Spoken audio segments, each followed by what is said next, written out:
जैसे आपने अभी एक बात कही कि कितने मंजिल तक, तो हमारी अगर हम उत्तराखंड की बात करें, जैसे हमारे यहाँ अर्थक्वेक प्रोन एरिया है, लैंडस्लाइड प्रोन एरिया है, हर तरह से 2 मंजिल से ऊपर नहीं था पहले रिकमेंडेड। लेकिन आपने देखा होगा जोशीमठ तक आप देख रहे 5-5 हैं 5-5, 6-6 मंजिल, और अभी जो जोशीमठ का अभी पीछे जो हमने सुना था कि वहाँ पे भी दरारें आ रही हैं, ये सब आ रहे हैं। तो कब तक है जोशीमठ का भी, अगर मैं आपसे पूछूँ एक जोशीमठ में मैंने तो एक बड़ा वैसे लोगों ने बोला तूने बहुत, मैंने कहा रोज़ जोशीमठ अब रुकने से रहा।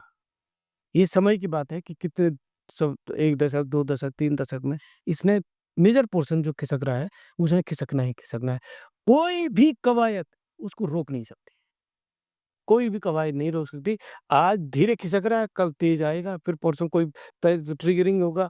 भूकंप अगर किसी दिन बड़ा झटका आ गया, ज़्यादा भी नहीं, 4-5 के स्केल का आ गया, तो आप देखिए वहाँ के लोगों की स्थिति क्या होगी। और यहाँ पे हल्के-फुल्के तो आ ही रहे आ ही रहे हैं, तो हमने देखा ही था बिल्कुल। इतना बड़ा जो आया था 91 और 99 91 में और 99 में 2 तो हम अगर हम सरकार को एक तरफ भी रख दें, मान लीजिए, तो क्या जनता की भी तो कुछ अपनी वही मेरा ये मानना है कि जनता को संवेदनशील उसको संवेदन जनता को सेंसिटाइज़ करने की ज़रूरत है, उसको एक्टिवेट करने की ज़रूरत है। सरकारें तो पैसों कमा नहीं तो भाई नेताजी जो हैं, उनका पैसा भी लग रखा है, चुनाव में भी लग रखा है, वो तब तक इन चीज़ों को इन चीज़ों पर हाथ नहीं डालेंगे जब तक जिन चीज़ों से कि उनका कोई सीधा स्वार्थ नहीं जुड़ा हुआ है।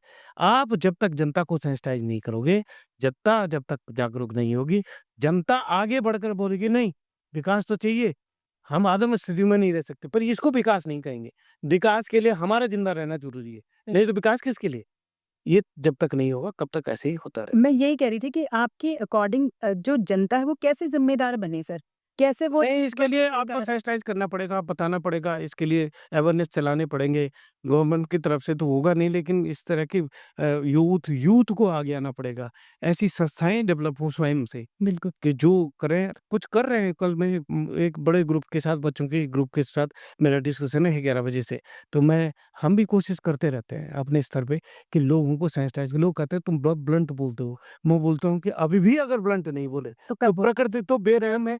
जब करती है तो उस वो तो ब्लंटली कर रही है, तो ब्लंटली दिखा रही है। तो उसके ब्लंट से बचने के लिए हमारे ब्लंट को सलो है। हर सुन उस पे सह लो, अमल करो, ये सब चीज़ें हैं। तो सर जैसे अभी मैं कुछ दिन पहले मैंने देखा था आपका तोता घाटी पे भी काफ़ी अच्छा आपने एक रिसर्च पेपर उसमें दिया है, आपकी स्टडी बहुत ज़बरदस्त है, और भी मैंने लोगों का सुना कि वहाँ पर भी।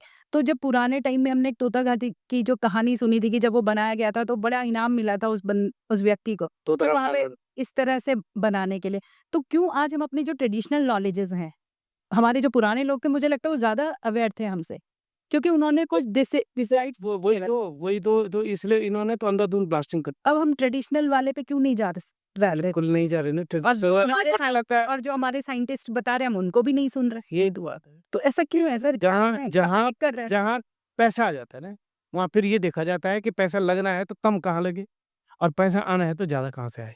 ये दोनों फैक्टर ऐसे हैं, ये सारी चीज़ों को तब फिर न ज्ञान है, न बोध है, न दिव्य ज्ञान है, न कुछ है, तब खाली पैसा है। सर एक थोड़ा-सा पर्सनल है मेरा, लेकिन मैं एक जानना चाहती हूँ जैसे हमारे यहाँ